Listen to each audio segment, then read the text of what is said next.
मिताली, जिसे सोने की बहुत ही बुरी आदत थी, वहाँ 8 बजे के पहले तो कभी नहीं उठती थी। इस वजह से उसकी माँ उस पर हमेशा चिल्लाती थी, अरे मिताली, जल्दी उठ जाया कर, थोड़े ही दिनों में तेरी शादी होने वाली है। ससुराल में तू जल्दी कैसे उठेगी? तुझे पता है ना ससुराल में बहुओं को कितनी जल्दी उठना पड़ता है। माँ, आप ना सुबह सुबह बस एक ही गाना गाने लगती हो। अब ससुराल ज़रूरी थोड़ी ऐसा ही मिलेगा कि मुझे सुबह 5 बजे ही उठना पड़े। हो भी तो सकता है कि मुझे ससुराल ऐसा मिले जहाँ पर सब लेट उठते हो और लेट खाना खाते हो। अरे मिताली, आज के ज़माने में कोई लेट नहीं उठता, सब अपने काम के लिए जल्दी ही उठते हैं। और तेरी भी आदत सुधार ले, वरना ससुराल में पता नहीं कितना मुझे याद कर कर रोएगी। तुझे पता है ना, मुझे इतने लेट उठने वाले लोग बिल्कुल भी पसंद नहीं है। और वैसे भी तू एक लड़की है, लड़की की ज़िंदगी इतनी आसान नहीं होती है बेटा, सुन लिया कर। अरे माँ, आप भी ना, अभी मेरी शादी तो हुई नहीं और ताने देने लग गई। सास से ज़्यादा तो मुझे आप ही ताने मारती हो। यहाँ सब बातें दोनों माँ बेटियाँ कर रही थी कि इतने में उसके पिता आ जाते हैं। अरे मिताली की माँ, क्या हो गया? सुबह सुबह दोनों माँ बेटियाँ क्यों किचकिच करने लग गई हो? देखिए ना जी, ये मिताली कितनी लेट उठती है। थोड़े ही दिनों में इसकी शादी हो जाएगी, फिर ससुराल में इतनी जल्दी कैसे उठेगी? मुझे तो इसकी चिंता सताने लगती है। अरे तू चिंता क्यों करती है? हमारी मिताली सब संभाल लेगी। अभी लेट उठती है तो क्या हुआ, फिर वहाँ जल्दी उठेगी। तू भी तो पहले अपने पियर में ऐसे ही उठती थी, इसका मतलब ये थोड़ी है कि तू अब यहाँ भी लेट ही उठती है। जल्दी उठने लग गई ना, फिर मिताली के पीछे क्यों पड़ी रहती है? मैं मिताली की आदत सुधारना चाहती हूँ। आपको पता है, मैं लेट उठती थी तो मेरी भी बड़ी मुश्किल से यहाँ पर आदत पड़ी थी। और पता है सासू माँ के कितने ताने सुनने को मिले थे, तब जाके मेरी आदत पड़ी थी। सासू माँ कितना बुरा भला कहती थी, मैं तो सहन कर लेती थी, लेकिन मिताली से अगर उसकी सास ऐसा कुछ कहेगी तो इससे तो सहन भी नहीं हो पाएगा। अरे मेरी मिताली भी सब सहन कर लेगी, तू चिंता क्यों करती है? उसके पीछे मत पड़ा कर। अभी ही तो दिन है उसे आराम के, फिर कहाँ मिलने वाले हैं ये दिन। पापा, आप भी इस बातों में लग गए। आज के ज़माने में कौन ऐसा करता है यार? पहले के ज़माने की सब सासें ऐसी होती थी, लेकिन आजकल तो ऐसी सासू माँ नहीं मिलती है। मिताली यहाँ कहकर वहाँ से चली जाती है, लेकिन माँ, वहाँ तो माँ ही थी। मिताली की चिंता करती है। तुझे क्या पता है मिताली, आज के ज़माने में भी सास ऐसी ही होती है। लेकिन अब मैं तुझे कैसे समझाऊं? तू मॉडर्न ज़िंदगी जी रही है, लेकिन जब ससुराल जाएगी ना, तभी पता लगेगा कि आजकल की सासू माँ भी ऐसी ही होती है। क्योंकि सास के रंग रूप ऐसे ही होते हैं, वो कभी नहीं बदलते। ऐसे ही कुछ समय बीतता चला जाता है कि कुछ ही दिनों बाद मिताली के लिए रिश्ता आ जाता है, जिसे सुनकर मिताली की माँ काफ़ी ज़्यादा खुश थी। तो अरे आपको पता है मिताली के पापा, हमारी मिताली के लिए कितना अच्छा रिश्ता आया है, मयंक का। मयंक को तो मैं कब से जानती हूँ। वैसे मयंक है बहुत अच्छा लड़का, उसकी माँ को मैं इतने अच्छे से नहीं जानती, लेकिन मयंक तो बहुत ही अच्छा लड़का है। मैं इस रिश्ते के लिए मना नहीं कर सकती। मुझे काफ़ी दिनों से मिताली की चिंता थी कि पता नहीं उसके लिए कैसा रिश्ता आएगा, लेकिन अब तो मेरी चिंता दूर हो गई है। मिताली के लिए मयंक का रिश्ता आया है तो हम मना नहीं करेंगे। हाँ हाँ मिताली की माँ, ये तो तुमने सही कहा। मयंक तो वैसे भी मिताली का पहले से ही दोस्त है, तो अगर उन दोनों की शादी हो जाएगी तो फिर तो हमें मिताली की चिंता करने की ज़रूरत है ही नहीं, क्योंकि मयंक कितना अच्छा लड़का है। वहाँ तो हमारी मिताली को काफ़ी ज़्यादा खुश रखेगा। दोनों माँ बाप बहुत ही खुश थे। यह बात सुनकर मिताली भी बहुत ही खुश हो जाती है। अरे वाह, मयंक का रिश्ता आया है मेरे लिए, मतलब मयंक मुझे पहले से ही पसंद करता था। मयंक को तो मैं भी करती थी, लेकिन मैं उसे कभी कह ही नहीं पाई। लेकिन ये तो बहुत ही अच्छी बात है कि हम दोनों की शादी होने वाली है। अब तो उसके घर पर मैं रानी बनकर रहूँगी, क्योंकि मयंक ऐसा लड़का है ही नहीं कि मुझे कभी कहेगा कि मिताली जल्दी उठो और खाना बनाओ।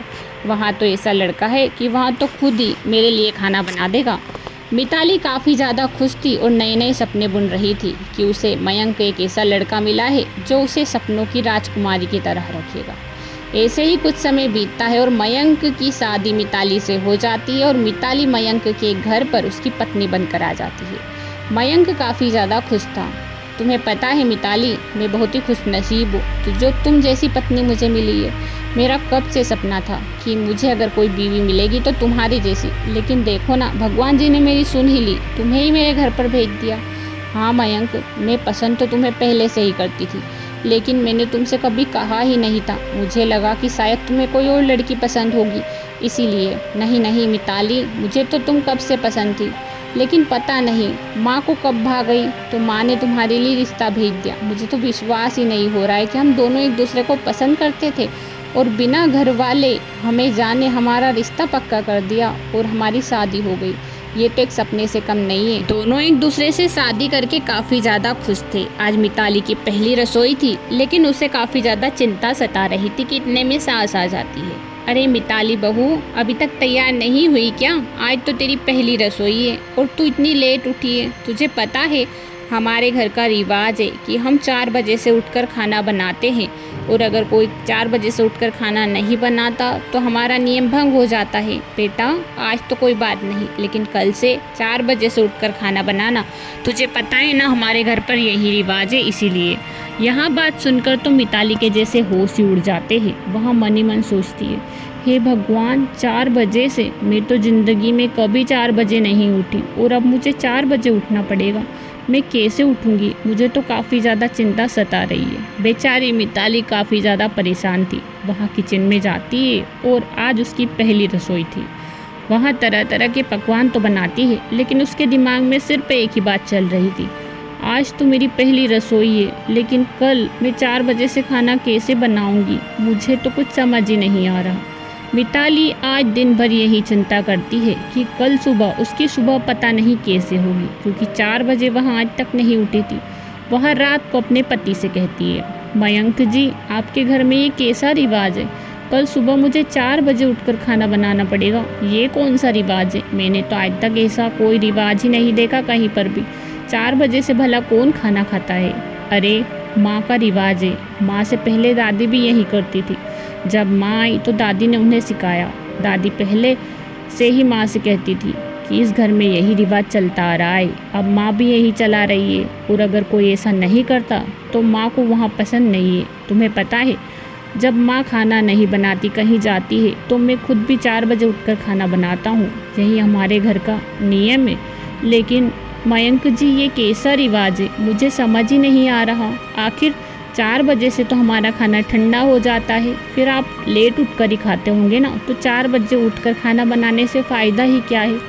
ये मुझे कुछ नहीं पता मिताली, लेकिन हमारे घर में ये नियम चलता ही आ रहा है और मुझे नहीं लगता कि ये नियम माँ के सामने कोई बदल सकता है, क्योंकि माँ से अगर इस बारे में बात करो तो वहाँ तो गुस्सा ही हो जाती है। अरे मुझे तो समझ ही नहीं आ रहा कि मैं कल 4 बजे कैसे उठूँगी। मिताली आज भी चिंता में थी। रात भर उसे इस चिंता में नींद ही नहीं आती। वह सुबह 4 बजे उठती ही कैसे, क्योंकि वह सोई ही नहीं थी। रात भर सिर्फ वह जग ही रही थी।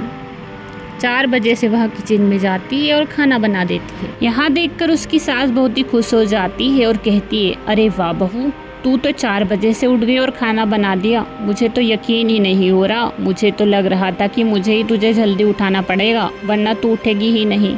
मिताली उस वक्त अपनी सास से कुछ नहीं कहती। इसी तरह कुछ समय बीतता चला जाता है कि एक दिन वह अपनी सास से कहती है, माँ जी, सब लेट खाना खाते हैं, लेकिन हम 4 बजे से खाना बनाते हैं। मुझे यहाँ रिवाज समझ नहीं आ रहा। आखिर यहाँ रिवाज है क्या? इससे फ़ायदा क्या है हमारे घर में? बेटा, अगर हम सुबह से खाना बनाते हैं तो हमारे घर में लक्ष्मी का वास होता है। यहाँ बात दादी जी कहती थी, यानी कि तुम्हारी बड़ी सास और मेरी सासू माँ। वो यही कहती थी कि अगर हम 4 बजे से खाना बनाते हैं तो हमारे घर पर लक्ष्मी माता आती है और सबसे पहले वहाँ खाना खाती है। इसीलिए हम 4 बजे से खाना बनाते हैं। और जो भी हमारे घर में 4 बजे से खाना नहीं बनाता, फिर उस दिन तो पता नहीं इस घर में क्या हो जाता है, क्योंकि हमारे घर में हमेशा से यही रिवाज चलता आ रहा है। लेकिन माँ जी, ये रिवाज तो आज तक मैंने कहीं पर भी नहीं देखा। ये रिवाज आखिर कब से चलता आ रहा है? पता नहीं, हमारे पूर्वजों ने ही चलाया ये रिवाज और ये चलता ही आ रहेगा और चलता ही रहेगा। ये रिवाज तो कभी बंद नहीं हो पाएगा बेटा। बेचारी मिताली अपनी सास की बात सुनकर फिर दुखी हो जाती है।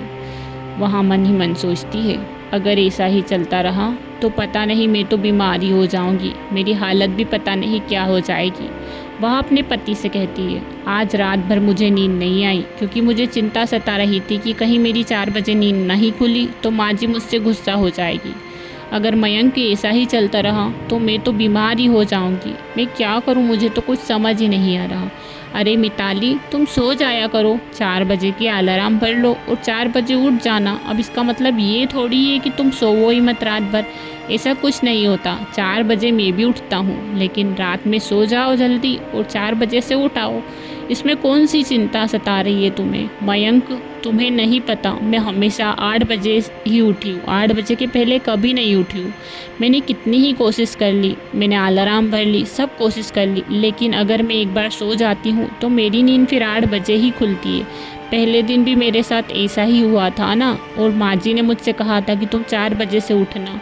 तुम्हें नहीं पता है, मेरी आदत यही है मयंक। वहाँ मयंक को समझाती है। मयंक चिंता करने लगता है, कहीं यहाँ बीमार ना हो जाए, मुझे माँ से बात करनी ही होगी। मयंक अपनी माँ के पास जाता और कहता है, माँ, तुम्हें नहीं पता है, मिताली रात भर नहीं सोती क्योंकि उसे चिंता सताती है कि 4 बजे से उसे खाना बनाना है।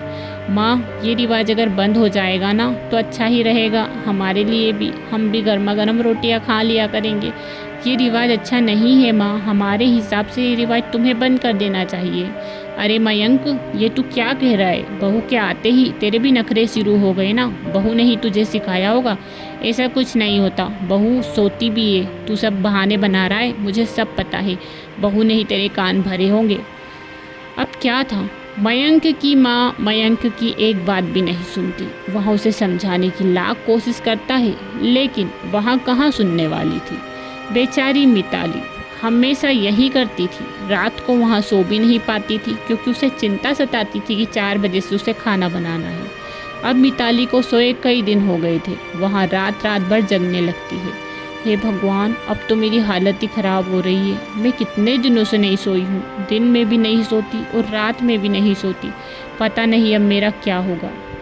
ऐसे ही कुछ समय बीतता चला जाता है कि एक दिन किचन में ही मिताली बेहोश हो जाती है। यहाँ देखकर उसकी सास चिल्लाती है, मयंक बेटा कहाँ गया? देखना, मिताली बेहोश हो गई है। मयंक तुरंत आता है और वहाँ मिताली को हॉस्पिटल ले जाता है।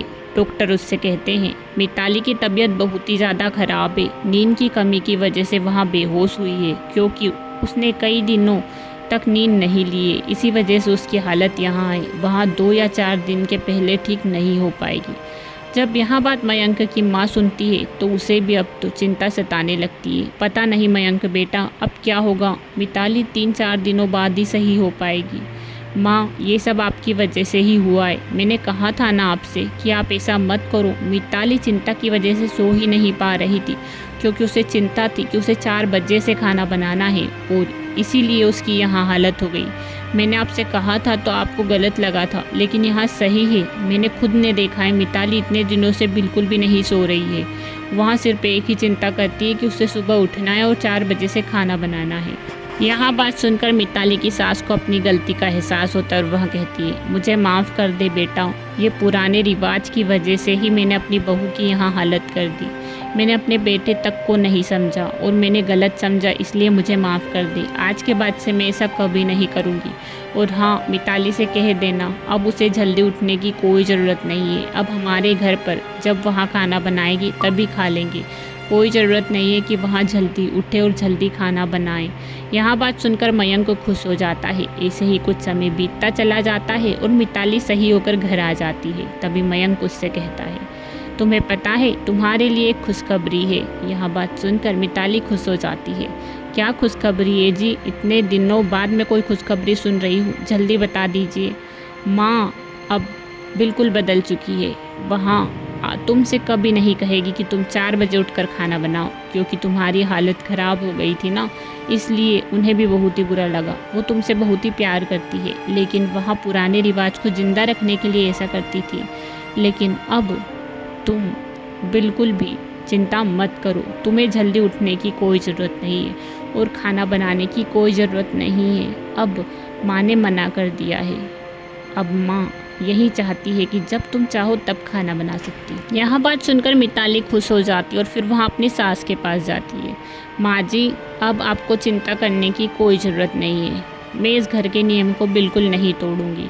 मैं कल से सुबह 4 बजे उठने की पूरी कोशिश करूंगी। गलती मेरी ही है माँ जी कि मैं सोई नहीं। आपने थोड़ी ही मना किया था कि बहू तू मत सो, लेकिन मेरी गलती की वजह से आपको कितना कुछ सुनना पड़ा। मयंक जेम ने भी आपको ही सुनाया। मुझे माफ़ कर दीजिए माँ जी, सारी मेरी ही गलती है। नहीं बहू, गलती तेरी नहीं है, गलती तो हमारी है जो हम पुराने रिवाज को अभी तक चलाते आ रहे हैं। मुझे माफ़ कर दे बेटा। अब से तुझे कोई ज़रूरत नहीं कि तू 4 बजे उठकर खाना बनाए। जब तेरी मर्जी हो तब उठकर तू खाना बना सकती है।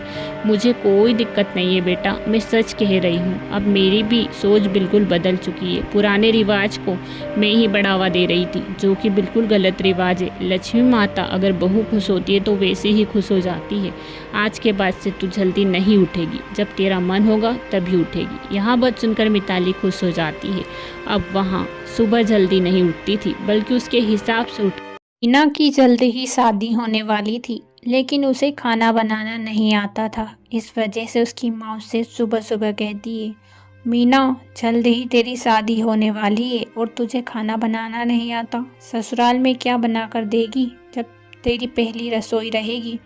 माँ, ज़रूरी थोड़ी है कि ससुराल वाले मुझसे खाना ही बनवाएं। मुझे नहीं आता खाना बनाना और ना ही सीखना है। आपसे कहा ना मुझे परेशान मत किया करो। मीना अपनी माँ की एक नहीं सुनती, क्योंकि उसके पिता उसे बहुत ही लाड़ प्यार से रखते थे। जब भी उसकी माँ कुछ कहती थी तो उसके पिता बीच में ही बोल देते थे, अरे मीना की माँ, हमेशा उसके पीछे ही क्यों पड़ी रहती हो। जब मेरी बेटी को खाना नहीं बनाना तो कहा ना नहीं बनाना, फिर दिन रात उसके पीछे पड़े रहना अच्छी बात थोड़ी है।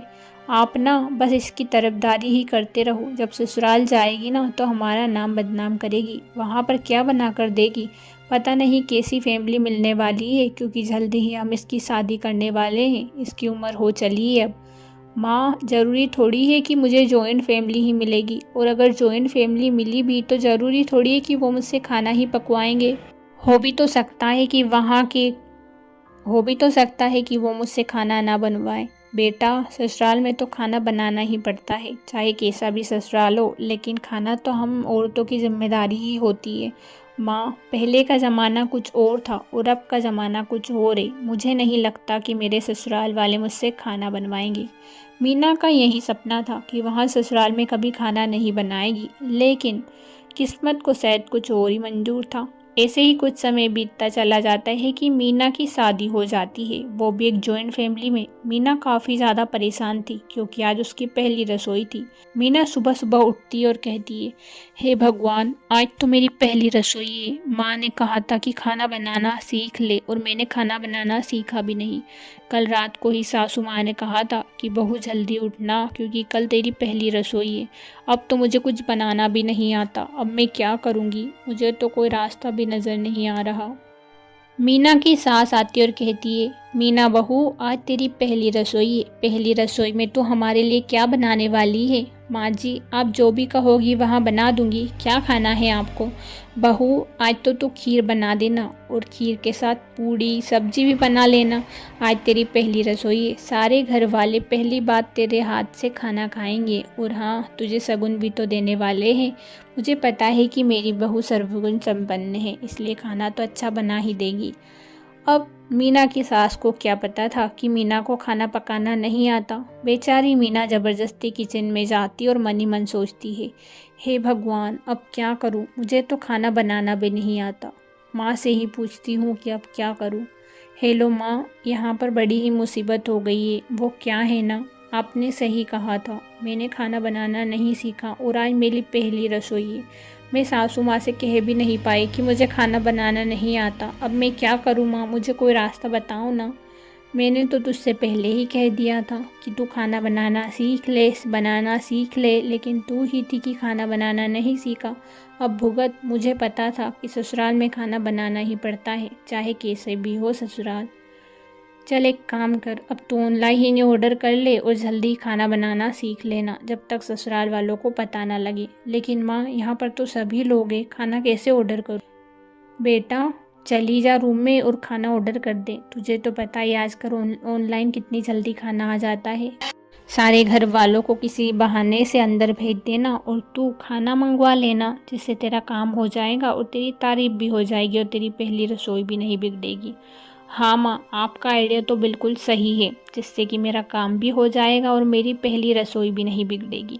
अब क्या था, मीना बाहर जाकर अपनी सास से कहती है, माँ जी वो क्या है ना, मैं स्पेशल डिश बना रही हूँ, इसीलिए खाना बनाने में कुछ समय लग जाएगा। सबसे कह दीजिए ना कि सभी अपने अपने कमरे में चले जाएं और बाहर ना आए जब तक कि मैं खाना नहीं बना देती, क्योंकि आपको तो पता ही है कि अगर वो सब बाहर आ गई तो फिर जल्दी जल्दी में खाना बिगड़ जाता है, इसीलिए। हाँ बहू, तू चिंता मत कर, मैं सबसे कह दूंगी कि वो जल्दी बाहर ना आए और वो तू खाना बना देगी, तब तू बुलाएगी तभी सब आ जाएंगे। तू चिंता मत कर, ठीक है। अब क्या था, मीना अपने कमरे में जाती है और जल्दी ही खाना ऑर्डर करती है। कुछ ही समय बाद खाना आ जाता है और मीना डाइनिंग टेबल पर खाना लगा देती है। सबको खाना बेहद पसंद आता है। बाद में सास कहती है, अरे वाह मीना बहू, तूने तो बड़ा ही स्वादिष्ट खाना बनाया। तुझे पता है इससे पहले कई बहुएं इस घर में आई हैं, लेकिन तेरे बराबर खाना किसी ने आज तक नहीं बनाया है। तू इतना स्वादिष्ट खाना जो बनाती है हम सबको बहुत ही पसंद आया। तुरंत मीना का जेठ बोल उठता है, हाँ मीना बहू, तुम्हें पता है जब तुम्हारी जेठानी आई थी तो ऐसा खाना बनाया था ना कि हम सब तो उल्टियाँ ही करने लग गए थे, और एक तुम हो कि इतना स्वादिष्ट खाना बनाया है कि हम सब तो बस उंगलियां ही चाटते रह गए। अब तुम्हें नेक में क्या ही दे, क्योंकि नेक जो भी दे वो तो कम ही पड़ेगा, इसीलिए मैंने सोचा है कि हम तुम्हें डायमंड का नेकलेस देंगे सब मिलकर, तुमने खाना इतना स्वादिष्ट जो बनाया है। यहाँ सारी बातें मीना की जेठानी सुन रही थी। मीना की जेठानी को यहाँ सब अच्छा नहीं लगता, क्योंकि इसमें उसकी बुराई जो हुई थी, मीना की सास मीना की तारीफ पे तारीफ किए जा रही थी। इसी तरह कुछ समय बीतता चला जाता है। इसी तरह वो दिन तो जैसे तैसे निकल जाता है। मीना अंदर आती और सोचती है, हे भगवान, आज मेरी पहली रसोई तो इतनी अच्छी गई कि मैंने कभी सोचा भी नहीं था। मैं माँ से बात कर लेती हूँ। माँ, आपको पता है आज मेरी पहली रसोई थी और वो भी इतनी अच्छी गई ना कि आपको क्या बताऊँ। सब ने मेरी काफ़ी ज़्यादा तारीफ़ की, क्योंकि खाना ही इतना टेस्टी बना था। बना क्या था, होटल से मंगवाया था। सब उंगलियां ही चाटते रह गई और सब ने कहा है कि मुझे डायमंड का नेकलेस देने वाले हैं। अरे वाह बेटा, ये तो बड़ी ही अच्छी बात है। तो अब जल्दी खाना बनाना भी सीख लेना, वरना ऐसे ही रह जाएगी, सबको पता भी लग जाएगा कि तूने खाना कैसे मंगवाया है। हाँ माँ, वो तो मुझे पता है। खाना बनाना इतनी जल्दी भी नहीं सीख सकती, इसीलिए मुझे कुछ दिनों तक तो ऑनलाइन ऑर्डर ही करना होगा। ऐसे ही दूसरे दिन होते ही मीना को फिर किचन जाना पड़ता है। मीना फिर से किचन में कुछ बहाना बनाकर ऑनलाइन खाना ऑर्डर कर देती है और सारे घर वालों का फिर से दिल जीत लेती है। इसी तरह कुछ समय बीतता है कि मीना की जेठानी, अरे मीना, तुम इतना अच्छा खाना बनाती हो, मुझे लगता है कि एक दिन तुम्हें मुझे खाना बनाना सिखाना चाहिए। इतना स्वादिष्ट खाना तो कोई नहीं बनाता इस घर में जितना कि तुम बनाती हो। कहाँ से सीखी हो वैसे?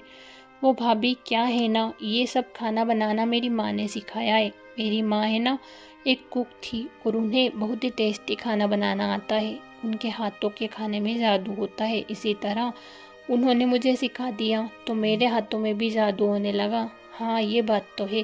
वैसे कल मुझे खाना बनाना ज़रूर सिखा देना। मीना की जेठानी जिद करने लगी कि मीना उसे खाना बनाना सिखाए, लेकिन मीना को तो खुद ही खाना बनाना नहीं आता था। मीना मन ही मन सोचती है, हे भगवान, अब जेठानी जी को खाना बनाना कैसे सिखाऊंगी जब मुझे खुद ही खाना बनाना नहीं आता।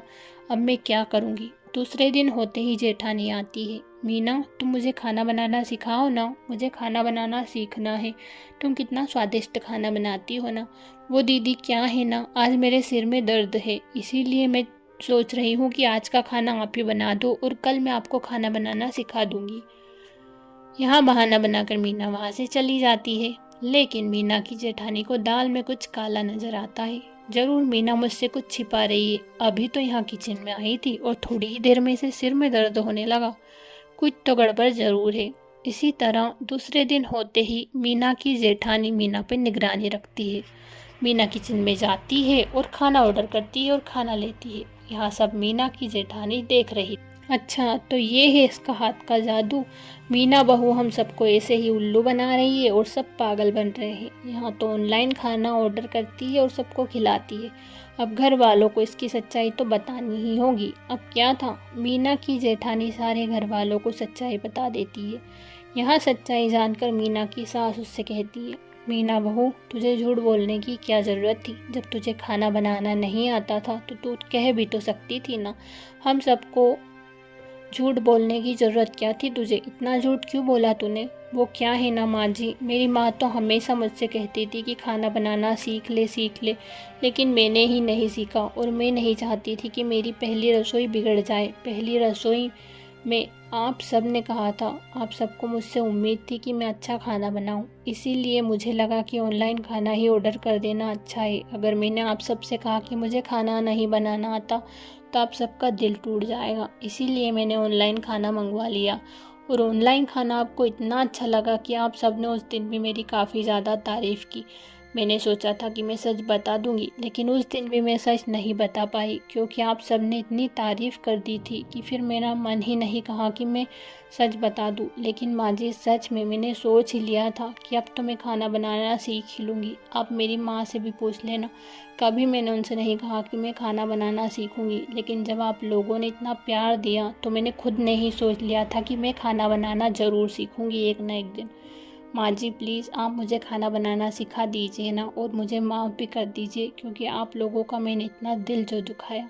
यहाँ बात सुनकर मीना के साथ पिघल जाती और कहती है, बहू हमें माफ़ कर दे, हमें इतनी प्यारी बहू मिली है, हमें अब और क्या चाहिए? खाना बनाना क्या है वो तो हम तुझे सिखा ही देंगे, इसमें कोई बड़ी बात थोड़ी ही है। कुछ नसीब है जो तुझ जैसी बहू हमें मिली है। मीना की सास फिर मीना से खुश हो जाती है और मीना अपनी सास का इसी तरह बातों से दिल जीत लेती है। जेठानी फिर से मीना पर जलने लगती है, लेकिन अब क्या कर सकती थी क्योंकि इसके आगे तो मीना का कोई सच ही नहीं था जो जेठानी घर वालों को बताए।